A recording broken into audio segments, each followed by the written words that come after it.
You take a metaphor that seems to be, you know, in just beyond what can be done, not able to be accomplished, and you can flip it around, and then, like we do with those songs, you could listen to the most co-dependent song on the radio, and when you're first doing the course, you go, yuck, this is the worst.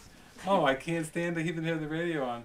I can't live if living is without you. I can't live, can't give anymore. I can't live. You know, it's like it just gets more, and then suddenly you turn it to God. Yeah. And you go, wow. You know, it's like you're singing a love song to God, and you're like opening your heart, like saying, open up. Pour in, there it is. It's just that, it's like with the flagpole. It's the turning it around and saying, no, it's the exact opposite of what I thought it was in the past. It can't be difficult to recognize who we already are. It just can't be. I remember reading from Helen Schuckman one time, where Helen Schuckman was talking to Jesus, and Jesus had told her, and she was telling Bill, we don't really have to go through this like in a linear way, like in time-space, like the school of hard knocks. Just banging our head at every single turn like walking in the dark. We can do this more vertically, in other words, in the mind. And Jesus says in the Course, you can learn from my experiences, meaning what happened that was described in the Bible and in the Urantia book and so on and so forth. You can learn. You don't have to go through these individually. You don't have to be crucified. You don't have to go through what I seem to go through, but you can learn from those experiences. It's rich. So that gave me hope, and then I was started to be guided to movies where I could, like, one time I was up in Pennsylvania, and I was just meditating in the morning, and the Holy Spirit said, okay, we're going to the movies today. We're going to get 2 movies. I'm like, 2 movies in the same day? And we're going to go to like Blockbuster and rent 2 movies, 2 DVDs. So I go there, and I said, oh, this will be interesting. I walk in there, and I just said, what movies you want? And it was like, I want you to get The Game with Michael Douglas, and I want you to get The Man Who Knew Too Little with Bill Murray. I said, okay. So I go, I rent The Game and The Man Who Knew Too Little. Get home, stay with a friend up in Pennsylvania. She's off at work. Use my DVD player, have a great time.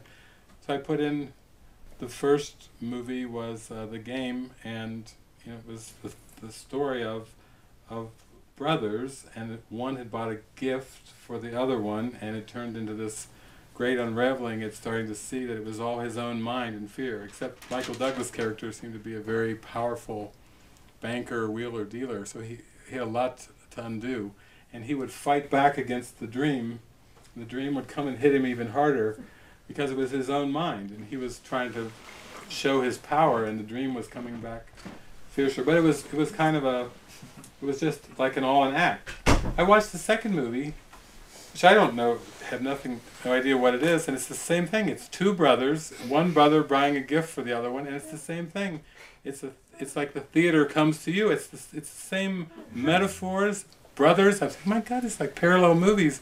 The Holy Spirit says, oh no, but watch how easy the undoing goes for Bill Murray in The Man Who Knew Too Little, because he's not attached to his self-concept.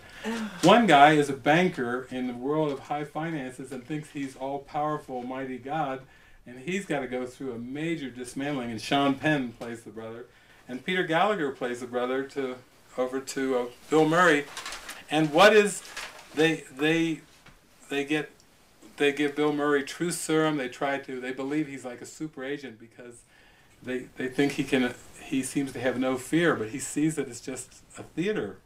You know, he's not reacting to it because he doesn't take it real. When they come to mug him, he's like, oh yeah, do it again. He doesn't see real bullets, real bombs, real anything, because he sees it's just a theater.